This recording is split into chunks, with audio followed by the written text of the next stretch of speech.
We found Martinez at dawn, standing waist-deep in the delta mud, staring at nothing. He wouldn't speak, wouldn't move.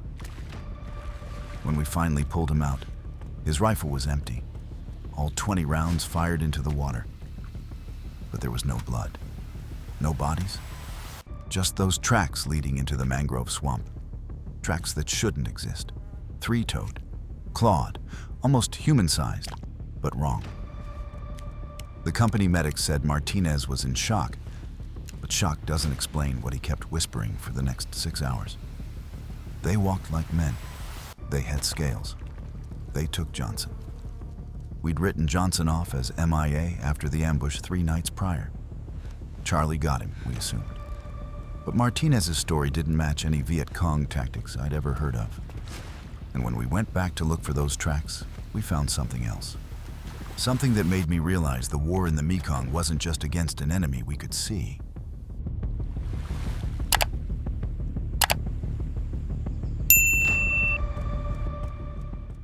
They flew us into the Delta in mid-September, right at the end of monsoon season. The whole region was still half underwater, a maze of channels and rice paddies and mangrove swamps that went on forever in every direction. Green-black water everywhere, thick with sediment and God knows what else.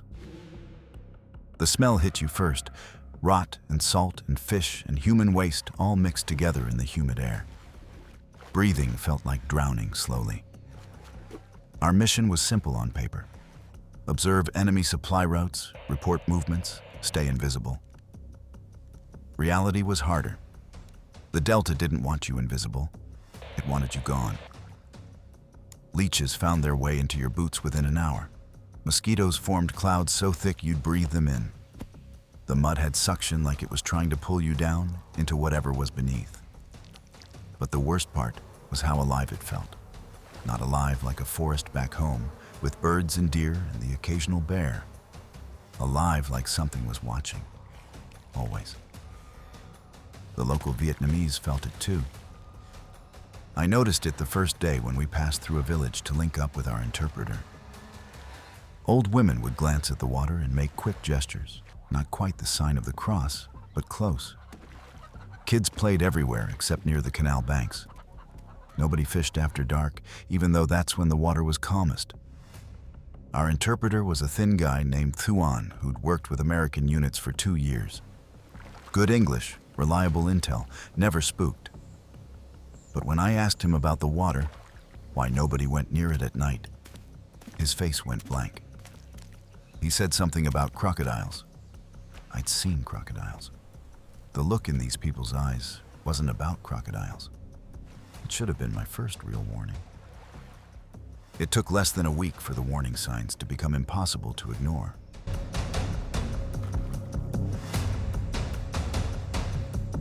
We spent the first week learning the terrain, mapping patrol routes through the channels and identifying positions where we could observe without being seen. The team was small, just 6 of us. There was Phillips, our radio operator, a kid from Oregon who never stopped talking. Davis handled Point, a wiry North Carolina farm boy who could move through the swamp without making a sound. Jenkins was our medic, steady hands, quiet. The lieutenant was career Army, by the book, and I never learned his first name. We just called him Lieutenant. And then there was me, carrying the rifle and trying not to think about Gunny Hernandez's stories. The Delta had rhythms you learned fast. Mortar fire in the distance every afternoon around 1500 hours. Sampans moving along the main channels at dawn and dusk. Firefights that erupted suddenly and ended just as quick. But there were other rhythms underneath, harder to name. The way the insects would go silent in certain areas. How the water would ripple when there was no wind. Places where the air felt heavier, like the humidity had weight. We found the tracks on day 5. Davis spotted them first, pressed into the mud along a canal bank where we'd set up an observation post. 3-toed, deep impressions, deeper than a man's boot would make. Each toe ended in what looked like a claw mark. The stride length was wrong, too long for a human, too narrow for a water buffalo. "Croc tracks," Phillips said, but he didn't sound convinced. Davis knelt down, measured the print with his hand. Crocs don't walk on two legs. The tracks led from the water up into the grass, and then back to the water 20 meters downstream. Whatever made them had come up onto land, moved parallel to the canal, then returned, deliberately, like it was patrolling. LT studied them for a minute, then ordered us to move to a different position. He didn't say why. We didn't ask. That night, back at our temporary base in an abandoned village, I asked Tuan about the tracks, showed him a sketch Davis had made. His reaction was immediate. He looked away, shook his head, said he didn't know. But his hands were shaking when he lit his cigarette. "You've seen these before," I said. He smoked half the cigarette before answering.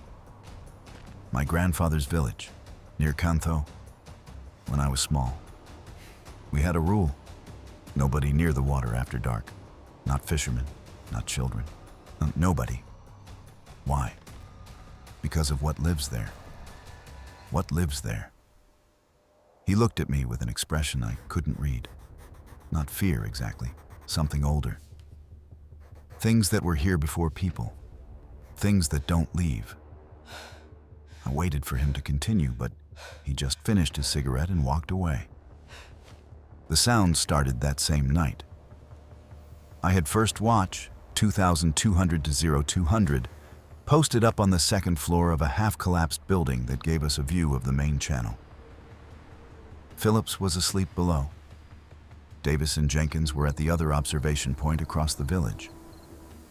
Everything was quiet, that delta quiet where even the insects seemed to be holding their breath. Then I heard it, a wet dragging sound from the canal. Rhythmic, something moving through shallow water but not swimming. The sound would stop, then start again.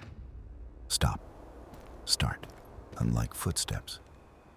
I raised my rifle, flipped on the starlight scope, scanned the water. Nothing, just black surface reflecting the moon. But the sound continued, moving along the canal from south to north. I could track it by ear, passing right below my position. Whatever it was stayed in the water, just beneath the surface. Then it stopped directly below me. I held my breath, listened. For maybe 30 seconds, there was absolute silence. Then I heard something else, a long, low exhalation. Not quite a hiss, not quite a breath, something between. The water rippled once, and whatever it was moved on, continuing north until the sound faded completely. I didn't report it, didn't know how.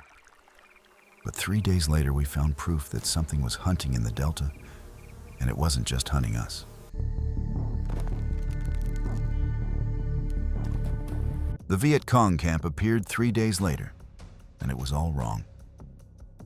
We'd gotten intelligence about enemy activity 2 kilometers west of our position, so LT decided we'd do a recon sweep at first light. The camp sat on a small island in the middle of a wide channel, accessible only by boat or by wading through chest-deep water. Perfect defensive position. According to our intel, at least a dozen Viet Cong had been operating out of there for weeks. We approached from the east, moving slow through the mangroves. Davis went first, testing each step, making sure we didn't walk into booby traps. The silence was the first indicator something was off. No voices, no cooking fires, no movement at all. The camp was abandoned, but not in any way I'd seen before. Usually when Charlie pulled out of a position, they were methodical about it. You took their weapons, their supplies, left nothing useful behind. This looked like they'd run. Rice bags split open, contents spilled across the ground. Hammocks still strung between trees, one of them torn down the middle. A cooking pot overturned, whatever had been in it now covered in ants. And most strange, ammunition scattered in the mud, not spent casings, live rounds, A K-47 bullets just lying there like someone had dropped them while loading magazines. "They left in a hurry," Jenkins said quietly.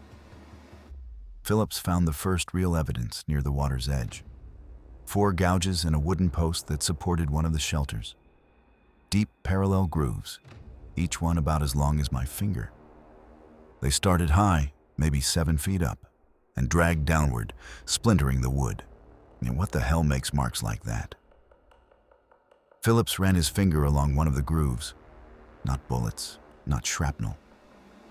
The wood was carved away, torn, like something with claws had grabbed the post and pulled. LT ordered us to search the rest of the camp. We found more damage. A metal ammo box crushed inward, the sides buckled like something had squeezed it. Boot prints in the mud heading toward the water, then stopping abruptly at the edge. No prints coming back out. And near what must have been their sleeping area, we found blood. Not much, just dark stains on the ground and splattered on the base of a tree. But it was fresh enough that flies were still working it. No bodies, though, no weapons, no shell casings from a firefight, just evidence that something violent had happened here and the Viet Cong forces had either fled or been taken. We reported the camp abandoned and moved on. But that night, back at our position, I couldn't stop thinking about those claw marks, about the blood with no bodies, about how the Viet Cong, hardened soldiers who'd been fighting in this delta for years, had left ammunition behind. The next morning, we had a scheduled meeting with an ARVN unit operating in the same area. The Army of the Republic of Vietnam, our South Vietnamese allies. Their commander was a captain who spoke decent English and had been running operations in the Delta since the early 60s. When LT mentioned the abandoned Viet Cong camp, the captain's expression changed. "You found the one near the Twin Channels? On the island?" "That's the one." The captain was quiet for a moment. Then he said something in Vietnamese to one of his men, who nodded and walked away quickly. "My soldiers will not patrol that area anymore." "Why not?" Lieutenant asked. "Because 3 nights ago, we heard shooting from that direction. Automatic weapons fire. It lasted perhaps 2 minutes, then screaming, then nothing.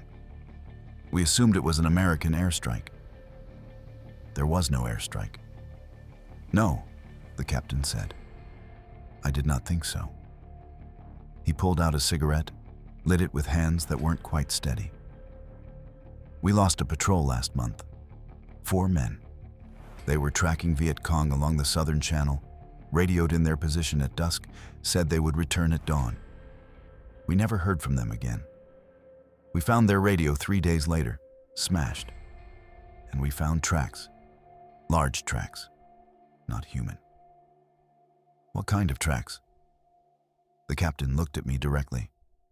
"The kind that my father told me about when I was a boy.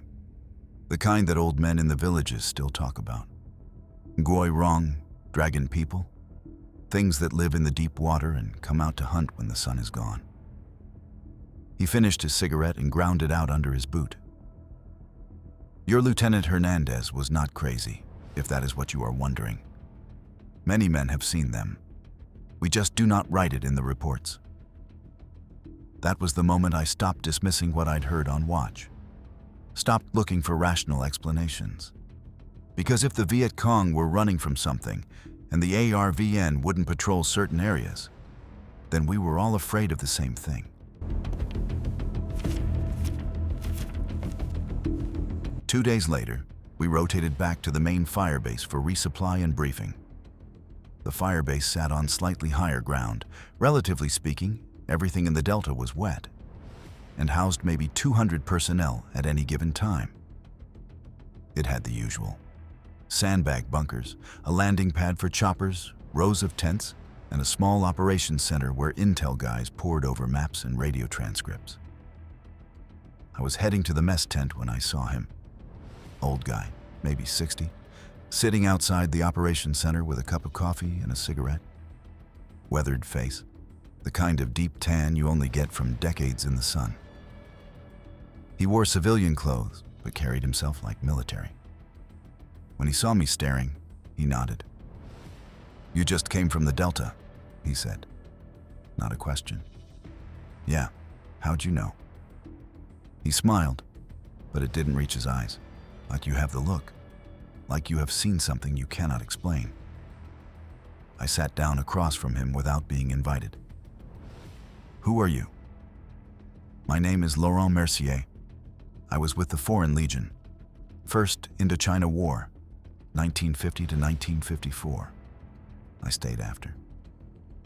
He gestured vaguely toward the Delta. "I have a rubber plantation near my Tho. Sometimes I consult for your military. Mostly I drink coffee and remember." "You fought in the Delta?" "For 4 years. The Viet Minh were everywhere then, just like the Viet Cong now. We did patrols, ambushes, all the same operations you do, and we learned the same lessons." He studied me over his coffee cup. "You have seen the tracks, yes? 3 toes. Very deep." My skin went cold. "How do you know about the tracks?" "Because I saw them in 1952 and 1953, and many times after. We called them les hommes lézards, the lizard men. Ridiculous name, but we did not know what else to call them.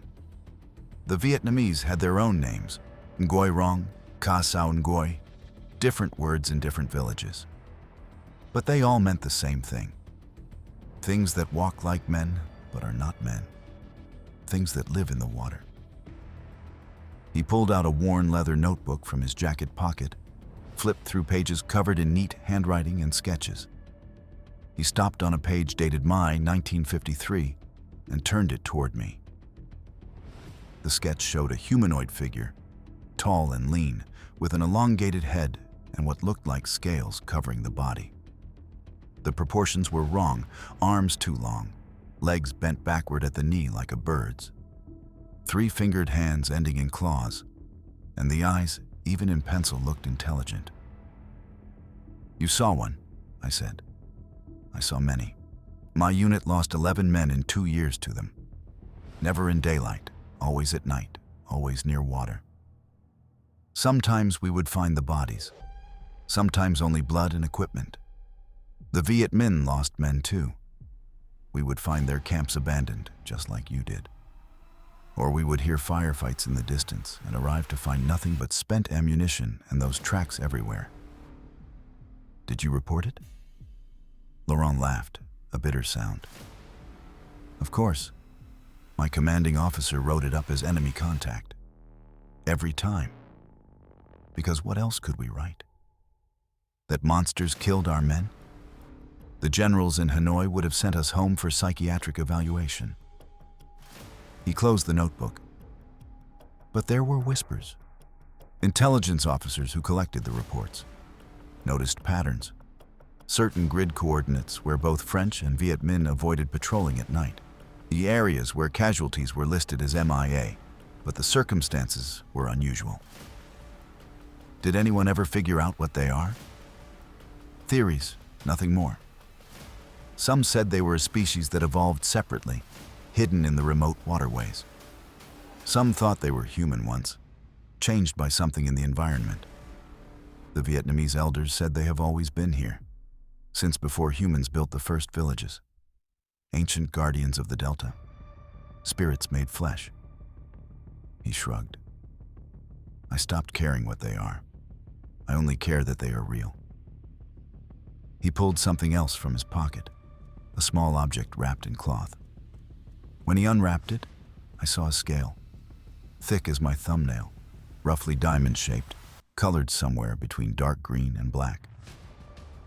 The surface had an iridescent quality, catching the light like oil on water.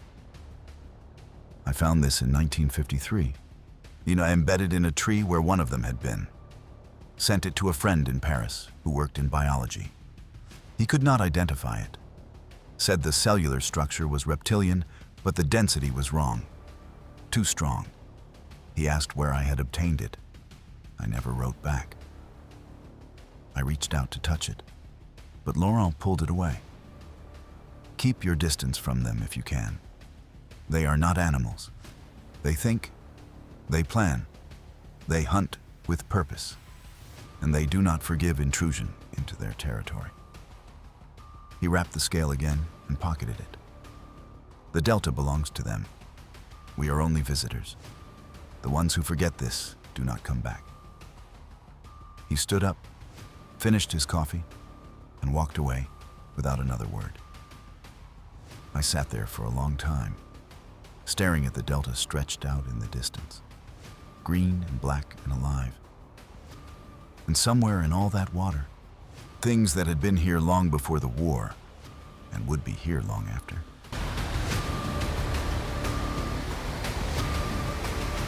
We went back into the delta 4 days later with new orders. Observe a suspected supply route the Viet Cong were using to move weapons from Cambodia. Intelligence said they ran boats down a particular channel every 3 or 4 nights, always after 2100 hours. Our job was to set up an ambush position, watch the route, and report movements. Not engage unless absolutely necessary. LT picked a spot where 2 channels merged, creating a junction wide enough for boats, but narrow enough that we'd have a clear view. There was a small island in the middle, barely 10 meters across, covered in thick mangrove roots that would give us concealment. We moved into position 2 hours before dusk, waded across the channel in water up to our chests, and settled into the roots. The mosquitoes found us immediately. Phillips whispered that he was going to die from blood loss before the Viet Cong ever showed up. Davis told him to shut up. Jenkins distributed insect repellent that didn't work. LT checked his watch every 5 minutes. I kept my rifle pointed at the water and tried not to think about Laurent's scale. Dusk came fast in the delta. One moment there was light, the next everything was shadows and gray water. We'd been in position for 3 hours when I noticed the silence. It happened gradually. The insects had been a constant hum since we'd arrived, so loud you almost stopped hearing it. But now the sound was fading. Within minutes, it was gone completely. No mosquitoes, no frogs, not even the distant bird calls that usually echoed across the water at night. Just silence so complete, I could hear Phillips breathing 5 meters away. Or Davis noticed it too. I saw him tense, slowly scanning the water with his rifle. Then the water moved. Not a ripple from wind, not the wake from a boat. Movement underneath, disturbing the surface. It was maybe 30 meters south of our position, coming up the channel we were watching. Something large, long, moving steadily against the current. LT raised his hand, the signal to stay quiet and still. The movement came closer. I could track it by the water displacement, a smooth V-shaped wake that didn't match anything I'd seen before. Too controlled for a crocodile, too deliberate. Whatever it was stayed just below the surface, never breaking through. 20 meters away, 15, then it stopped. The wake disappeared. The water went flat. For maybe 30 seconds, nothing happened. We all watched the spot where the movement had ceased, hardly breathing. My finger rested on the trigger guard, every muscle locked. The head broke the surface without a sound. It rose slowly, water streaming off scales that caught the moonlight. The head was elongated, almost crocodilian, but wrong. Too narrow, too angular. And when it lifted higher, I saw the neck, long and muscular, supporting the head at least 4 feet above the waterline. Then it stood up. The body emerged in sections. Shoulders, torso, arms that were too long, ending in hands with 3 fingers and opposable thumbs. It rose to full height and just stood there in the waist-deep water, completely still. 7 feet tall, maybe more. Bipedal. Scales covering every inch of visible skin, dark green and black, almost armored looking. The legs were bent backward at the knee, like a bird's, giving it a hunched but ready posture. I couldn't see its eyes from where I was, but I could feel them. Scanning, searching. It was hunting. Nobody moved. Nobody breathed. Phillips was closest to me, and I could see his hand trembling on his rifle. LT had his hand still raised, the signal to hold position. Davis had gone absolutely rigid. The creature turned its head slowly, surveying the area. The movement was smooth, controlled, intelligent.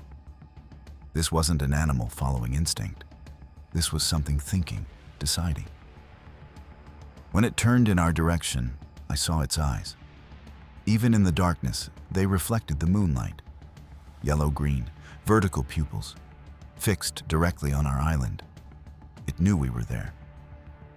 My heart hammered so hard, I was certain it could hear it. The creature's head tilted slightly, like it was listening, or calculating.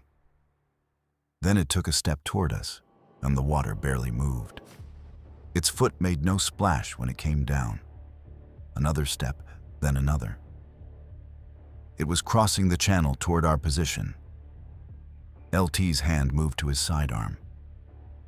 I saw Davis shift his rifle slightly. Jenkins had stopped breathing entirely. The creature was 10 meters away now, close enough that I could see the texture of its scales, the webbing between its fingers, the way its chest expanded and contracted with breath. 5 meters. Then it stopped again. We stared at each other across the dark water. Predator and prey. It opened its mouth slightly, and I saw rows of teeth designed for tearing. A low sound came from its throat, not quite a hiss, not quite a growl. Something deeper, a sound I felt in my chest more than heard.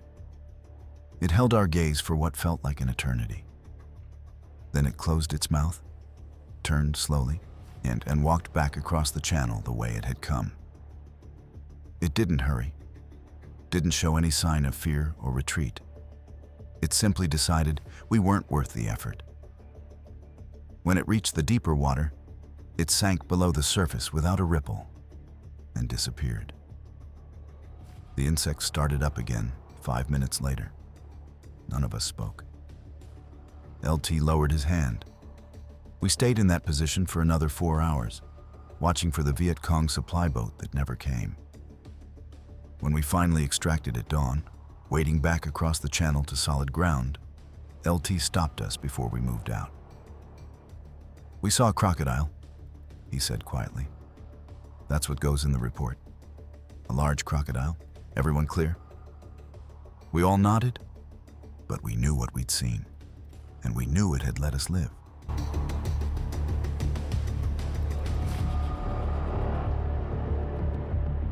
The mission went wrong on October 14th, 1968. I remember the date because it was the day I stopped believing we were the apex predators in the Delta. We'd been inserted at dawn to recon a suspected Viet Cong staging area 5 kilometers into the swamp. The insertion was clean, the patrol quiet. We moved through the channels in a loose formation, Davis on point, LT in the middle calling positions, me and Jenkins bringing up the rear. Phillips carried the radio between us. The ambush came at 16:30 hours. We were crossing a wide-open rice paddy when the first shots cracked out from the tree line. Automatic weapons fire, at least 3 positions.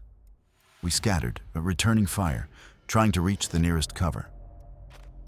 I saw Davis go down, not hit, just diving into a drainage ditch. Phillips was screaming grid coordinates into the radio. LT was directing fire. Then the mortars started. The Viet Cong had us bracketed. Rounds were dropping in a pattern, cutting off our fallback route.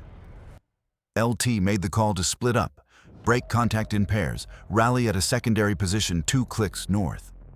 He went with Davis and Phillips. I went with Jenkins. We ran. The swamp swallowed us within minutes. Jenkins and I crashed through the mangroves, knee-deep in black water, following a narrow channel that led roughly north. The shooting faded behind us. We kept moving until full dark, until we were certain we'd broken contact, until my lungs burned and my legs were shaking. Jenkins checked his compass with a penlight. We're off course. Went too far east. I looked around. Nothing but mangrove trees in every direction, their roots creating an almost impenetrable maze. Water everywhere, and the surface completely still. How far to the rally point? 3, maybe 4 clicks, but we'd have to cross open water in the dark. We both knew what that meant. Neither of us said it. "We find shelter," I said. "Wait for dawn.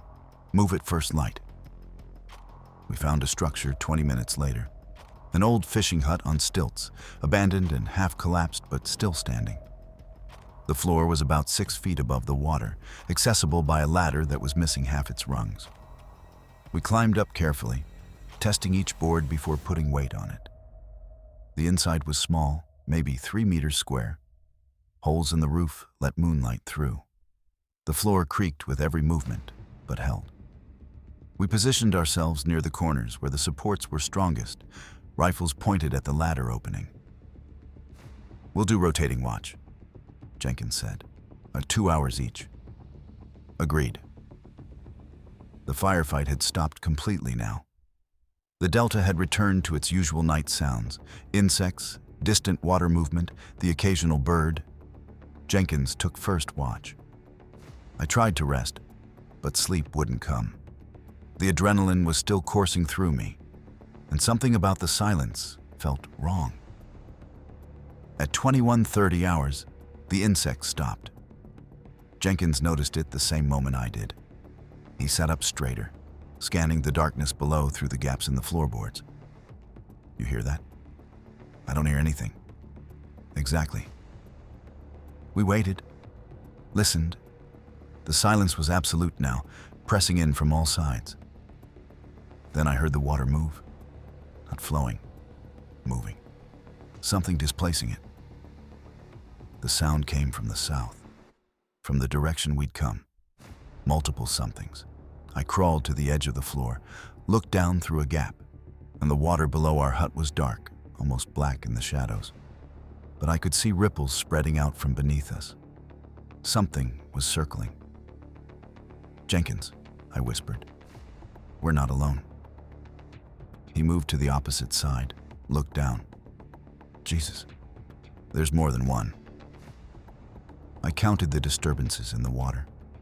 At least 3, maybe 4 separate wakes, all moving around the hut in a slow pattern. Too coordinated to be random, too deliberate to be animals. One of them surfaced. The head rose from the water 15 feet from the hut, moonlight illuminating every detail.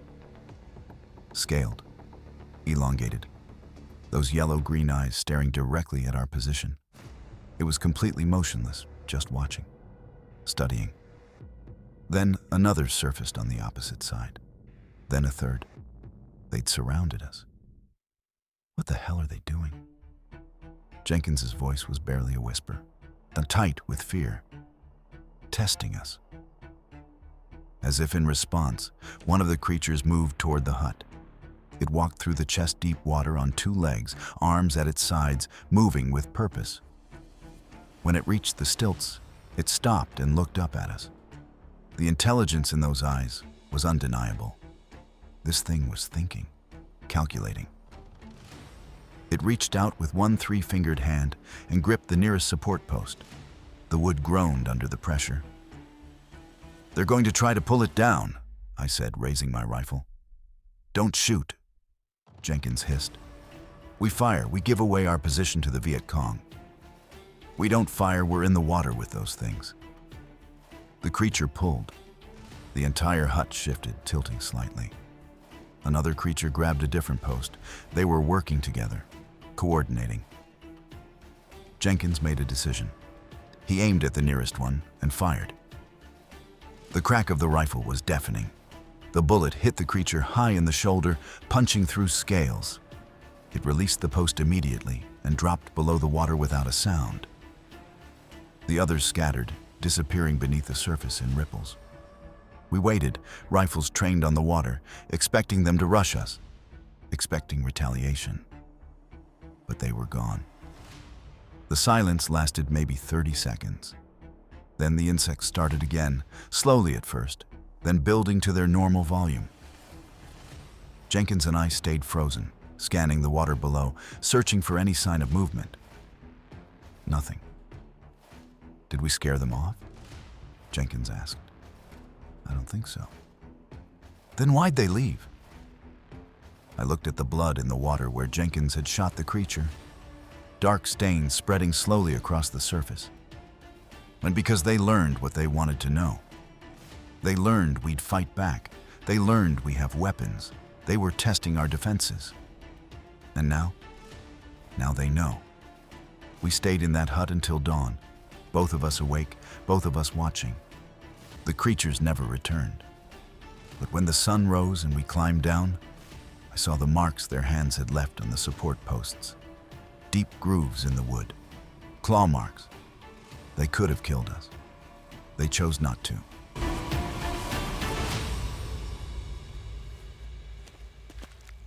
What we experienced that night wasn't unique. And that realization changed everything I thought I knew about the war.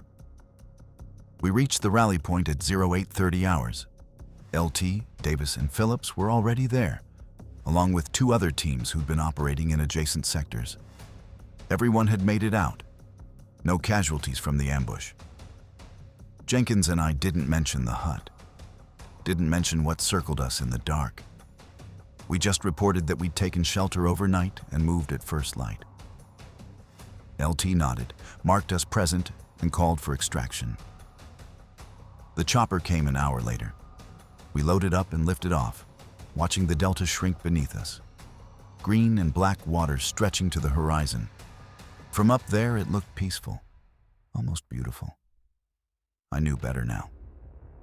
Back at the firebase, we went through the standard debriefing.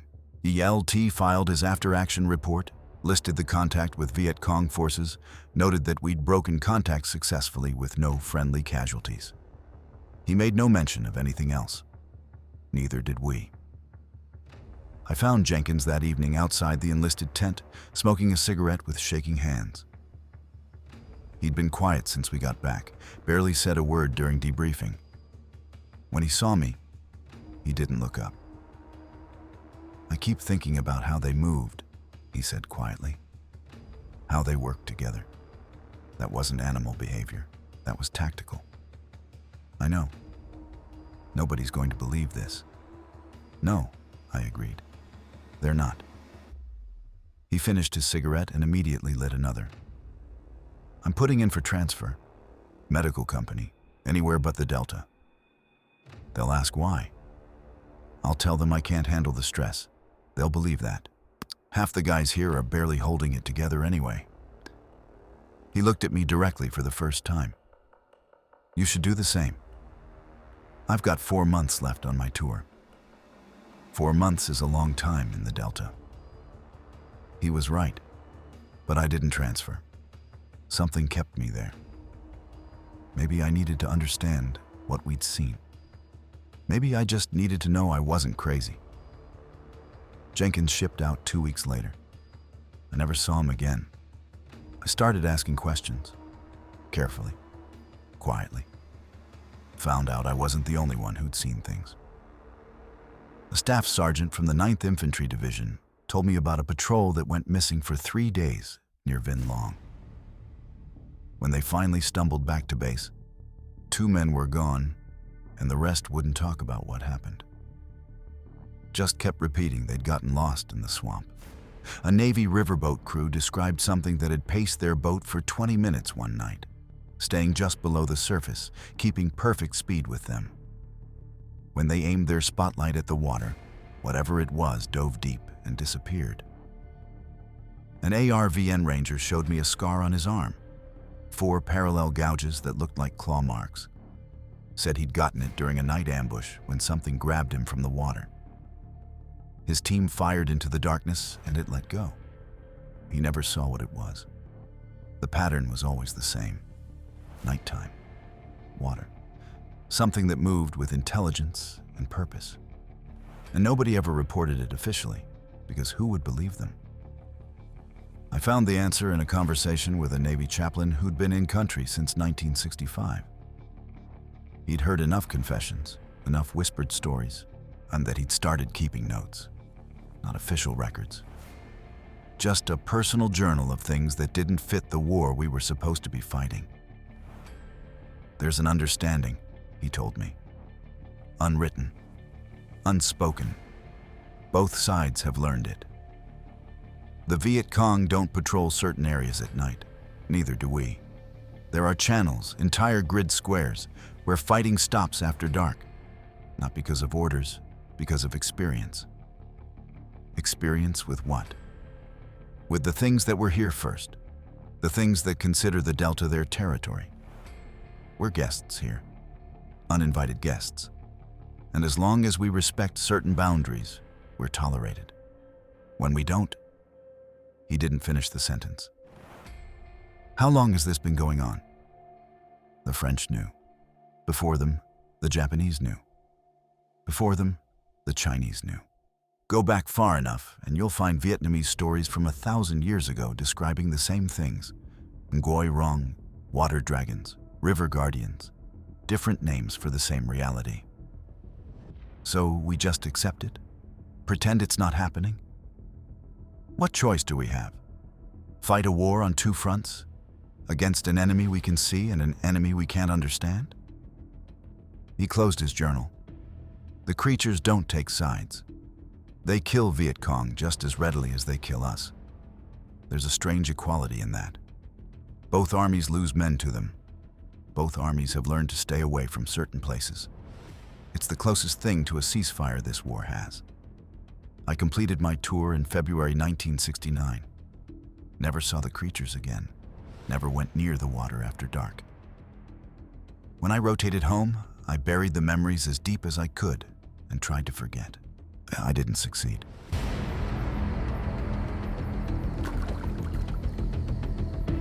"56 years later, I'm finally ready to tell the truth. I'm 76 now, living in a small town in Pennsylvania where the only water is a creek that runs behind my property. I still don't go near it after dark. Old habits. I've stayed in touch with exactly 3 people from my time in Vietnam. Davis died in 2003, cancer. Phillips runs a hardware store in Oregon and doesn't like to talk about the war. Lieutenant retired as a colonel and sends me a Christmas card every year. We've never discussed what we saw. We don't need to. Jenkins sent me a letter in 1994. Just one letter out of nowhere, 25 years after we last spoke. He said he'd spent decades thinking he'd imagined it, that trauma and exhaustion had created something that wasn't real. Then he'd met a Marine vet at a VA hospital who'd served in the Delta in 1969, and they started talking. The Marine mentioned things in the water, things that walked upright, things that hunted at night. Jenkins said he cried with relief, knowing he wasn't insane.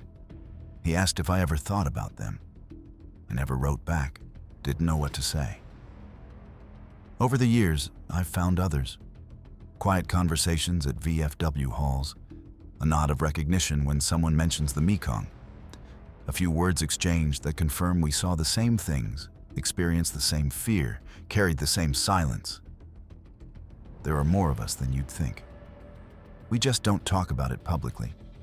Not until now.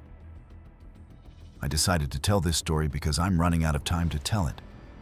Because men like Gunny Hernandez died with people thinking they were crazy. Because Jenkins deserved to know he wasn't alone. Because there are things in this world that don't fit in official reports or rational explanations, and pretending they don't exist doesn't make them disappear.